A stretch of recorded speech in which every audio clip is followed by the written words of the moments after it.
भाइयों, कार्यक्रम आपकी इच्छा थी और आपने खुद इस कार्यक्रम को तय किया था और तारीख भी आपने दी थी। लोकसभा चल रही है और लोकसभा के अंदर आपने देखा होगा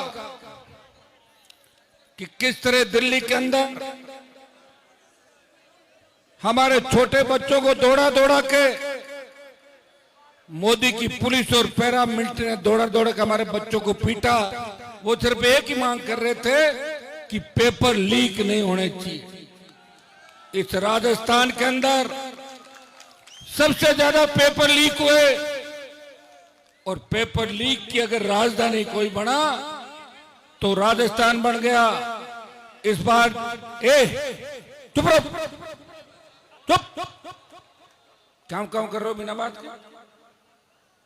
बात सुननी चले जाओ। तो सीकर के अंदर नीट का पेपर लीक हुआ और राजस्थान के माथे पे एक और कलंक लगा। और जो राजस्थान जिसकी गिनती 2 दशक पहले एक अच्छे राज्य के रूप में की जाती थी, जाने अपराध होता था पढ़ाई के अंदर, अजमेर मेयो से लेके ऐसे 20 शिक्षण संस्थान थे जहां देश के कोने कोने से उद्योगपति, नेता और बड़े पैसे वाले अपने बेटे बेटियों को पढ़ने के लिए राजस्थान भेजते थे। लेकिन बाद में धीरे धीरे ये मामला कम हो गया, ये अपराध बढ़ा और गैंगवार की घटनाएं सबसे ज्यादा हुई। ये चूरू का इलाका, सीकर का इलाका, जहां किसान के बेटों को चुन चुन के मारा गया। वसुंधरा की सरकार के अंदर वो दिन याद करो कि वसुंधरा के मंत्रियों ने किस तरह अपराधियों को संरक्षण दिया और हमारे भोले भाले बच्चों के हाथ में बंदूक दी और भाई से भाई को लड़ाया और एक दूसरे का खून बहाने का काम किया। आपको राजनीति समझ में नहीं आई। आप सीधे हो, भोले हो, जोश तो आता है लेकिन जोश में होश खो देते हो। मैं आपको एक आग्रह और करूंगा, आप कोई व्यक्ति आपके बीच आता है ना, उससे सुना करो। ऐसे हल्ला करने से हो करने से सरकार बनती है क्या कोई? 18 में आपने मेरी टिकट रतन दी, 23 में बोले कि पूछाराम जी बार बार हार रहे हैं, इनको जीताओ, फिर मैं शहीद हो गया। 10 साल मेरे खराब किए रतनगढ़ के मेरे लोगों ने कि एक बार पूछाराम जी को जीतने दो, उसके बाद आरएलपी के साथ हो जाएंगे। अब हो जाओगे क्या साथ? अब के बाद 3 महीने टिकट बता दूं मैं आपको, ठीक है ना? एक बार मैंने 2 बार आपकी बात रखी, अब आप मेरी बात रखोगे क्योंकि मैं मेरी पूरी जिंदगी इस समाज, किसान, शोषित पीड़ित तबके के लिए कुर्बान कर दी। मैं चाहता तो सत्ता का सुख वसुंधरा के, गहलोत के और मोदी के यहाँ भोग लेता, लेकिन मैंने मेरे भाइयों का सर झुकने नहीं दिया। आपका सम्मान हमेशा देश के अंदर बढ़ाया। आज देश के तमाम राज्य ये बात करते हैं कि किसान कौम के लिए कोई बोले या नहीं बोले, लेकिन नागौर का सांसद हनुमान बेनीवाल इस कौम की रखवाली के लिए सबसे आगे खड़ा मिलेगा। भाइयों, जब किसान आंदोलन हुआ था, आंदोलन पंजाब से हरियाणा, दिल्ली, यूपी गया, राजस्थान में आंदोलन नहीं था।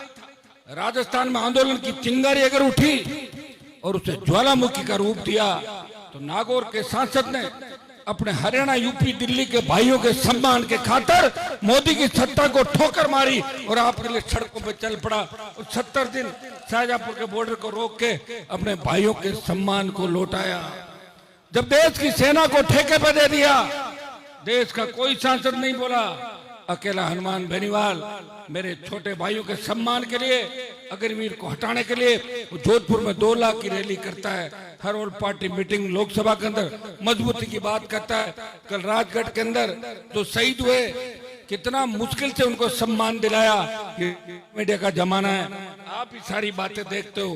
भाइयों, अब हमारा काम यही रह गया कि रैली में संख्या गिनाओ और जो कम वोट वाले लोग हैं वो सत्ता के सिंहासन पर बैठेंगे और हम लोग उनके आगे हाथ फैलाएंगे, साहब हमारी फसल बीमा नहीं हुई, साहब हमें फसल बीमा का मुआवजा दो, पीने का पानी दो, बिजली दिन में दो, रात में मत दो, साहब हमें ये दो वो दो, ये काम हमारा नहीं है।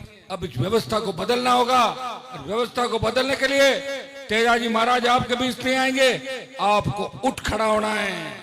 जिस तरह दिल्ली में छोटे बच्चों ने मोदी को झुका दिया, इस बार राजस्थान की व्यवस्था को उखाड़ के फेंक दो और राष्ट्रीय लोकतांत्रिक पार्टी का कब्जा इस राजस्थान की सत्ता के सिंहासन पर कब्जा। भाइयों, एक एक चीज आप देखते हो, जब दिल्ली के अंदर हमारी पहलू, ये स्कूल के लड़के हैं, किनको लाए पकड़ के, क्यों बिठाया इनको स्कूल वालों को, बोर्ड तो लगता नहीं है, तो आगे मत बिठाया करो, ध्यान रखा करो, ठीक है ना। इनको पकड़ के पीछे रखो। स्कूल वाले बच्चे कब आगे बढ़ेंगे भाई, ये जानते ही नहीं कोई हो हा करता।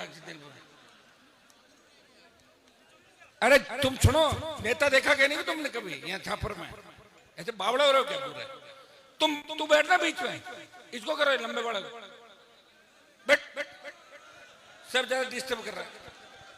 जब देश की पहलवान बेटियां, रुको भाई है, मैं आऊंगा नहीं दोबारा, पहले बता दूं मैं, ठीक है ना। और अभी चला जाऊंगा बिना भाषण दिए। कौन तो सुबह वोट पटक दोगे तुम, ठीक है ना। खुदा बात करते हो, टाइम खराब करते हो किसी का, क्यों खराब कर रहे हो मेरे को। जब देश की पहलवान बेटियां न्याय के लिए दर दर की, जब उनको लगा कि हमें न्याय कौन देगा, उस बाहुबली से झगड़ा था। भाइयों मेरी बात सुनो, तुमने मुझे बहुत बार देखते हो, मैं चला जाऊंगा फिर बैठे रहोगे, ठीक है ना। या तुम्हें किसी विरोधियों ने भेजा यहाँ पे, कौन हो तुम लोग, चुप करो इनको,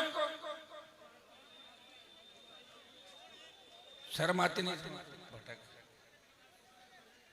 पकड़ के बेशर्म कहां से बिठाए इन बच्चों को आगे, क्यों लाए हो इनको आगे, ले जाओ इसको। बहुत बोलता है, देखो यार गजब का आदमी, शर्म है नहीं बिल्कुल।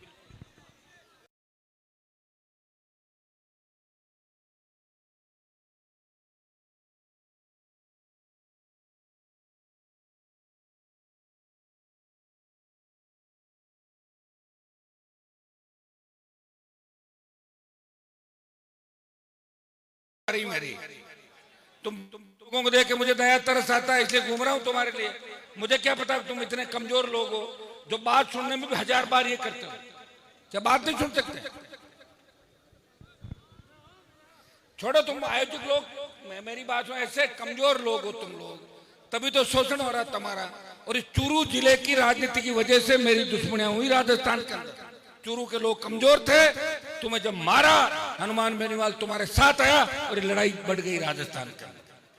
तुम्हारे नेता तो चले गए वापस, कोई बीजेपी में सेट हो गया, कोई कांग्रेस में हो गया। मैं तुम्हारा दुख दर्द आंसू देख के लड़ रहा हूं रात को 1 बजे। मुझे क्या पता इतने कमजोर हो, जो इतने